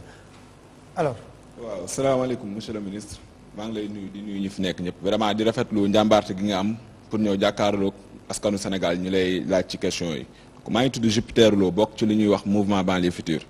monsieur le ministre man sama question dama waxoon bis mu amee occasion bi ba jàkkaarloog jegeñaale président de la République bëggoon naa xam loo xam ne xewoon na si le 11 avril 2013 maanaam benn décret boo xam ne cour suprême daf ko annulé woon décret bi nag monsieur le ministre mooy décret bi nga xam ne décret 2011-529 bi nga xam ne dafa jëloon wàllum gaz bi nekk ca Gadiaga attribué woon approvisionnement bi li nga xam ne moom mooy waa Sénélec te loolu Karim Wade ko defoon ci jamono ji nga xam ne nekkoon nañ ci plan tàkkal ñu gisoon ne loolu nekkoon na loo xam ne international la woon comme mënuñu comprendre maanaam international boobu ñu ñëw 2013 ci avènement président Macky Sall donc ñu annulé boobu décret te décret boobu mën nañu wax ne bi ñu ko jëlee ñu ngi ko basé woon ci article 54 bi nga xam ne moo ñu lié ak Forteza donc nekk na loo xam ne dañ ko jaarale woon ci yoon te suñ defee tuuti genèse u gazu Gadiaga dañuy gis ne mi ngi tàmbali ci ba son excellence nekkee woon ministre des mines yor énergie beeg yooyu yëpp donc ça veut dire que ne maanaam jagante woon nañ entre Forteza parce que dafoon na fa doxantu moom ministre ak waa Forteza te Forteza nekk na loo xam ne maanaam société bi mu nga basé ci Amérique fa ñuy wax Houston te apparemment aussi ci li ñuy for ci nit ñi foofu la aussi président de la République am li ñuy wax appartement boo xam ne mi ngi toll ci $235,000 donc loolu bëggoon nañ monsieur le ministre vraiment nga wax ñu ban jàngat nga si am. beneen bis des aussi monsieur le ministre très rapidement peut-être parce que am na ñeneen ñu war a poser question. beneen bis des aussi moom mooy dama bëgg laal tout ci zircon bi dañuy gis ne zircon bi aussi bi ñu ko joxee waa GCO gis nañ ne Sénégal dafa jël lu tolloo ci 122 kilomètres chemin de fer concédé waale ko moom ça veut dire que ne ñoom saa bu ñu xëyee di tibb suñu ressource naturelle boobu di ko yóbbu ba port maanaam du ñu fay ci yoon boobu dara ñuy xool ba xam est-ce que en tant que ministre am na loo prévoir par rapport ak loolu parce que ñun gis nañ ne peut-être dans le long terme est-ce que bénéfigal na Sénégal est-ce que tey jii du jural Sénégal ay perte ndax yoon la nekk na yoon boo xam ne tey train banlieue bi sax bu koy jël day fay te monsieur le ministre or bi nag ci laa bëgg daanelee rek Pape Alé du ndaw nga may ma ko or bi rek waaw dañu gis ne maanaam gisement d'or yi gars yi tudd sànq nekk na ay gisement yoo xam c'est à ciel ouvert ñu gisoon ne dans les années 80 ñu ngi xaymoon ratio bi ci 3 kilogrammes par jour donc temps yooyu nag Eximcor moo ko yoroon te jamonoy 80 rek amoon na déjà li ci jour 30 tonnes d'or ñu bëggoon xam tey ji or Sénégal boobu noonu ci ratio bi ñu ngi koy xayma ci ñaata comme mën nañu wax ne boo xoolee ñu jël kàddu ñëpp lenn ci ressources naturelles mën nañu wax ne ñun waa Sénégal duñ ci sentir suñu bopp. loolu daal monsieur le ministre mooy li ma bëggoon a laaj. bon ma tàmbali je pense qu'il y a que 2 personnes qui restent pour poser des questions. ma tàmbali ci bu mujj bi parce que yéen nag da ngeen je veux bien ma recadrer rek ñu bañ développer parce que tamit nee naa leen le ministre n'est pas là pour 2 heures de temps c'est une émission à la télévision tamit dafa am durée bu normal bu mu war a jàll donc développement yi ñu moytuñu ko dem directement aux questions allez-y pour les réponses. bu mujj bi d'abord ci wàllu or bi wax dëgg yàlla jafe na tey ñu xayma li nga xam ne lii c'est en dehors de ce qui est industriel à la limite semi-artisanal li jafe xayma surtout mooy orpailleurs yi bari nañ c'est vrai c'est le grand nombre donc mënuñu xam en tout cas à ce niveau ñoom la ñuy produire mais les industriels moom xam nañ li ñuy produire parce que dañuy def seen l'industriel bi ci nekk bu ci gën a mag d'ailleurs c'est Sabodala ensuite di ci des c'est peut-être de plus petites entreprises ñi ngi def seen redevance Peut-être le chiffre exact yoruma ko nii mais on a quand même les chiffres. Ça on peut déjà sur Sabodala on est à moins de 7 tonnes d'or. Voilà Sabodala l'année dernière 7 tonnes d'or. Les autres c'est peut-être de petits intervenants, même si le semi-industriel c'est quand même de petites quantités yi ñu produire. Maintenant sur Forteza mën naa ci intervenir. Sur Forteza d'abord ce qu'il faut savoir mooy contrat bi ñu am ak Forteza am nga contrat mooy un peu les contrats pétroliers mooy li ma wax tout à l'heure ñi ngi wax affaire Petrotim Forteza également c'est une entreprise étrangère parce que ñoom ñoo am les moyens qu'ils investissent aujourd'hui peut-être yéen a ngi jàpp ne Forteza ngi am lu bari mais Forteza néegi ni actuellement li yaakaar naa ne ñu ngi ci période de perte parce que gaz bi ñu génne actuellement amul sax rentabilité fi mu toll nii à peine ils produisent 12 mégawatts par jour. Aujourd'hui avec les investissements qu'ils ont fait Sococim moo koy jënd mais Forteza également en contrepartie faut pas oublier que ne dañuy fay impôt faut pas oublier que état bi ci boppam am na part ci li Forteza di am parce que c'est ça également le code pétrolier donc du gars yi dañuy jël rek lépp yóbbu ko dans le contrat normalement s'ils avaient trouvé beaucoup de gaz état bi dem na ba am ci lépp 50% dans le contrat pétrolier bi nga xam ne moo lié état du Sénégal ak Forteza. Maintenant nag est-ce que c'est lié à l'appartement du président moi je sais même pas si le président a un appartement wax dëgg yàlla je ne peux pas répondre à ça sincèrement mënu ma ci tontu parce que xaw ma ci lu ma la ci tontu. sur le zircon ah sur le zircon. sur le zircon lu mu ci posé woon encore. dafa ne am na train boo xam ne. voilà buñ ko jox. là aussi et puis combien l'État du Sénégal a sur le zircon. sur le zircon on a également 10%. ñaata la GCO di joxe. sur zircon bi xam nga aussi 2014 lañ ko commencé exploiter donc ñu ngi ci deuxième année exploitation ren 2016 on a 2 milliards voilà 2 milliards de redevances en 2016 c'est des investissements lourds le zircon on a investi 300 milliards l'entreprise a investi 300 milliards et pendant longtemps bi ñu démarré ils ont eu une panne boo xam ne bii ils étaient obligés d'arrêter amener des partenaires pour que ñu mën a dépanner mën a continuer. Le zircon au niveau du zircon l'État loolu la ci am c'est peut-être également peut-être quelque chose d'intéressant parce que nous avons quand même une usine de classe mondiale ça aussi c'est important parce que bokk nañ ci gën a am doole ci àddina zircon bi pour yóbbu ko mënuñu woon a dépendre ci Transrail là aussi parce que là aussi il faut ñu xool ki nga xam ne kii dafa am zircon mu war a dem compétir au niveau international il faut mu assurer que li muy produire ba mu tar ko investir 600 milliards fu mu jaar mën ko yóbbu port donc ci la négocier ak état période bi nga xam ne bii raay amul Sénégal raay aussi bu ñu fàtte ne dans ëpp na 100 ans bi ñu waxee raay Sénégal ba léegi la fi nekkoon a fi ne donc ñoom am nañ concession ñëw def seen investissement def seen raay def seen ballast def seen lépp mais ñu am ci concession donc ku ci jaar war a fay bu ci Transrail jaaree day fay. bu ji keneen jaaree day fay ça c'est tout à fait normal l'essentiel mooy duñ leen teg aussi lu ñu fay loo xam ne li mënuñ ko fay mais aujourd'hui il y a aucun problème ça marche très bien d'ailleurs parce que ñi fi nekkoon joxoon leen raay bi ñoom mënuñu woon sax investir ci raay ba tey ba sànq fi mu doon nii raay bay gëla lay def rek daal dem investir uñ ci dara donc moom au moins defar na raay bi mais terewul kenn ku ci bëgg a jaar ci bu ci jaarul da ciy jaar di yóbbu problème ku ne ku ci bëgg a jaar ci mais loolu bu ñu ko mënoon am tey bokk na ci li nga xam ne lii fii la jamono toll nguur presque day jafe sax ñoom ñu lépp pour defar ay raay wala nga parce que c'est des investissements très très lourds projet Miferso tey li ko bloqué dara lu mooy investissement bu lourd ci raay parce que rien que le chemin de fer c'est extrêmement cher parce que c'est 700 kilomètres boo xam ne bi da nga ko war a jël def ci raay bi ko donc bu wane nit ki defal ci mine bi ba pare defal ci raay bi pour ce produit mën a ñëw ci port bi loolu de c'est une contrainte donc boo amee privé boo xam ne bii nangu na loolu ce qui est important mooy raay bi moom bu ko defee dana ci jaar raay moom saxaar rek ci jaar c'est pas compliqué bu keneen bëggee jaar ci dana permettre également mu mën a rentabiliser mais vraiment je pense que à ce niveau il y a aucun problème aujourd'hui même ICS dañuy soxla raay bi mën nañ ko jël bu ñu ko jëlee fay et ça se passe très bien. Alors, très bien. Monsieur le ministre, je pense que nous sommes à la fin de l'émission. On va juste résumer les questions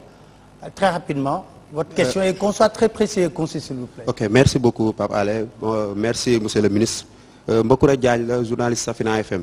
1er avril 2015, nga ni Sabadola fayetu li nga xam te mooy exonération parce que gis nañ ne village Sabadola ay Taïba Ndiaye ak ba Tëngéej ak Bargny yooyu ñi ngi kaas population bi. Aussi nee nañ ay milliards chiffres yi ngay joxe chiffre la juste pour ay calmant kese parce que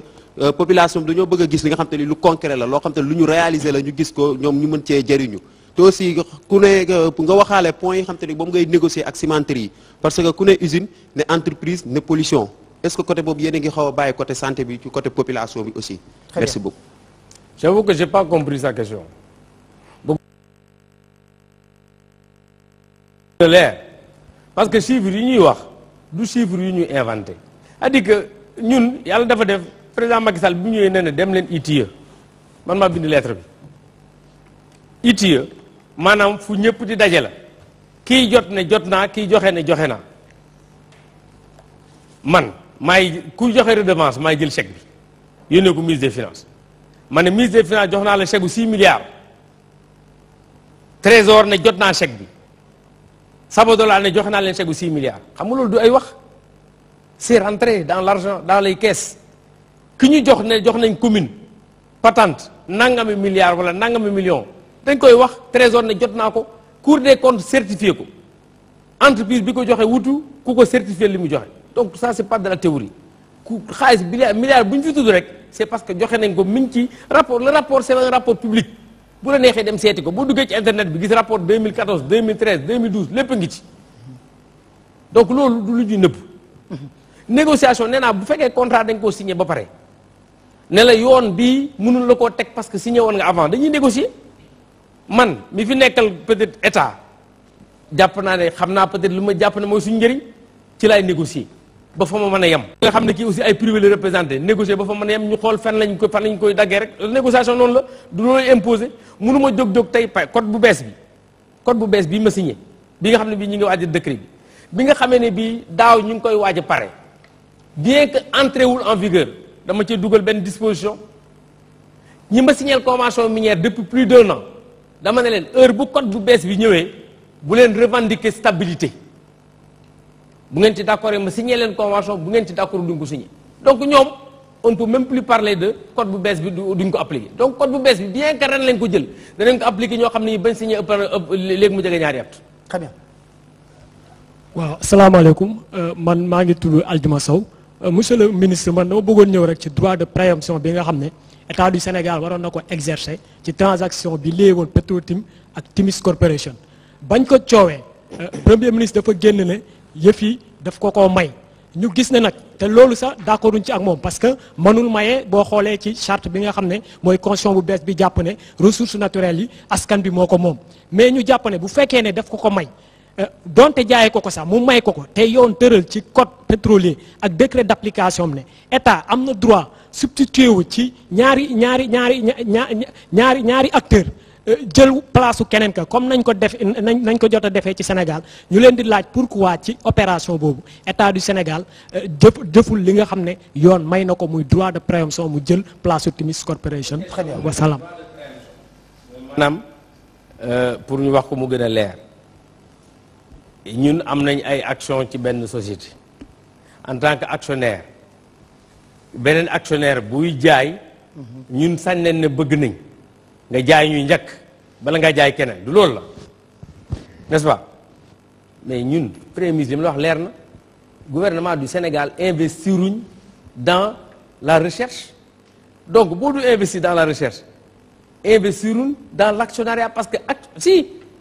jëlaatal sa question droit de préemption mooy lan moomeel dañuy revendiquer moomeel ci société boo xam ne dafa toll ci recherche ñun revendiquer wuñ ko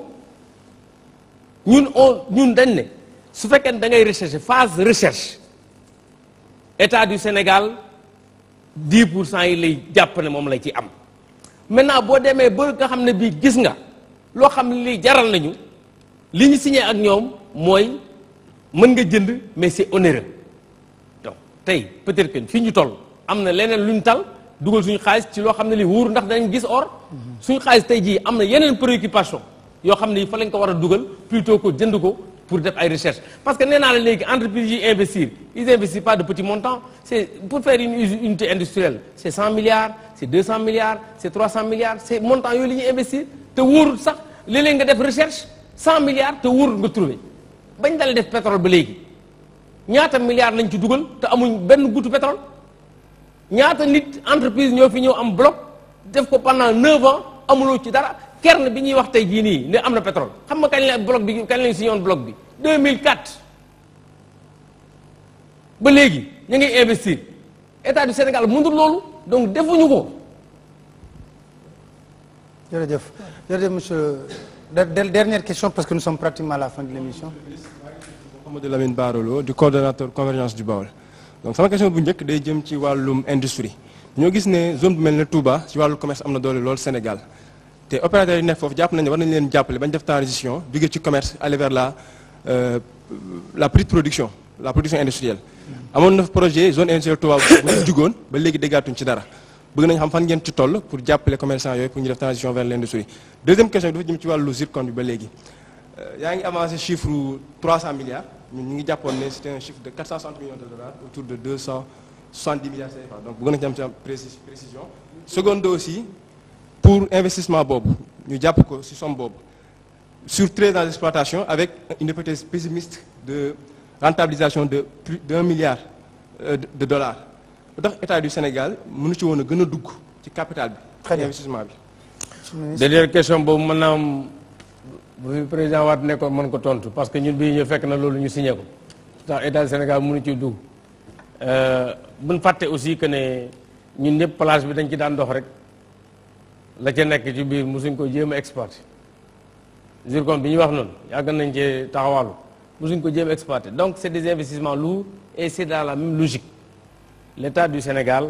amut moyens yu muy defee en tout cas ces recherches là bien que peut-être dugal nañ ko ci nouveau code minier bi prévoir nañ que ne il faut parce que tey jii fi may wax yow li ñu xam ci suñu mine li ci ëpp la BRGM moo ñu ko wax li ñu ci ëpp ci suñu mine donc il faut ñu changer di commencer dugal xaalis ci recherche di gën a saytu li ñu am donc loolu moo tax ci nouveau code minier bi ni ñu joxee 20% collectivités locales yi leen désigner au niveau de la loi que 20% également dañ koy affecter la recherche pour ñu gën a mën a xam parce que nit ki boo li ngay revendiquer war nga ko gën a mën a xam maanaam bu ñu ko xamoon tey peut-être que danañ xam lu ñu fi am ci or lu ñu am zircon lu ñu am fu ne bari na loo xam ne lu ñu ci xam ne tubaab yi ñu ko xamaloon bañ fi jógee lañ gëj a def recherche donc loolu peut-être changement yu am la. maintenant ci wàllu industrie pourtant au niveau de Touba quand il faut le reconnaître il y a de plus en plus de la petite industrie surtout dans le traitement de l'arachide à la trituration ñi ngay góorgóorlu ñi ngay def segal di ko moderniser il y a même de petites unités maintenant yoo xam ne day dem ba raffinage aujourd'hui à Touba c'est vrai c'est pas dans la zone industrielle et dans la zone industrielle également ñi ngi liggéey ak APROSI pour que ñu xool naka la ñu war a mën a au niveau de Touba comme dans les autres zones def de l'industrie pour que Touba parce que quand même c'est quand même la deuxième ville du pays en termes de population il faut que ñu mën a am lu ñu fa mën a produire pour que mu bañ a nekk rek lu zone boo xam ne dañuy consommer mais déjà il y a quand même des efforts importants qui sont en train d'être faits pour le traitement de l'arachide bari na ci ñu ci intervenir ñu ngi leen di accompagner ci formation j'ai mis en place un fonds pour la transformation ñu ngi ciy commencer jël à leur niveau je pense que également danañ ci am solo tey ITA mi ngi leen di accompagner également ministère mi ngi leen di accompagner à travers la direction des PMI pour que Touba mën na nekk également zone boo xam ne am na industrie APROSI également dina ñëw au niveau de le directeur général l'APROSI est là pour ñu mën a am comment dire la zone industrielle de Touba def fa yeneen industrie au moment où je parle je suis en train de mettre un hangar industriel pour industrie de transformation yu ndaw yi mën fa nekk à Touba aujourd'hui sur 500 mètres carrés. Merci beaucoup monsieur le ministre vraiment l'exercice je pense c'était intéressant au moins être en contact avec les Sénégalais yu jógee ci horizon bu ne ñëw poser la directement les questions man su ma toogoon ak yow di la poser questions yi xam naa du ma yegg ci profondeur questions yi nga xam ne gars yi posé nañ la ko di leen sant di leen gërëm aussi d'avoir accepté de participer à l'épreuve à l'exercice di woo tamit yeneen ministres yi nga xam ne yor nañ seen département tamit Sénégalais yi soxla am fa ay leeral yu mat tamit ñu ñemee def exercice bi jàkkaarloog Sénégalais yi tamit ñu poser leen ay questions directement parce que bon très souvent on reçoit beaucoup de questions maintenant on préfère que les Sénégalais ñëw poser ko question bi ministre bi tontu ko ngeen dégg ko kon leen sant leen gërëm ci seen bi mu nekkoon seen 3e numéro de votre émission Carte sur Table di leen dig daje inchallah si beneen numéro Carte sur Table c'est votre chaîne de télévision la 2STV originalement votre c'est notre nouveau slogan pour l'année 2017 merci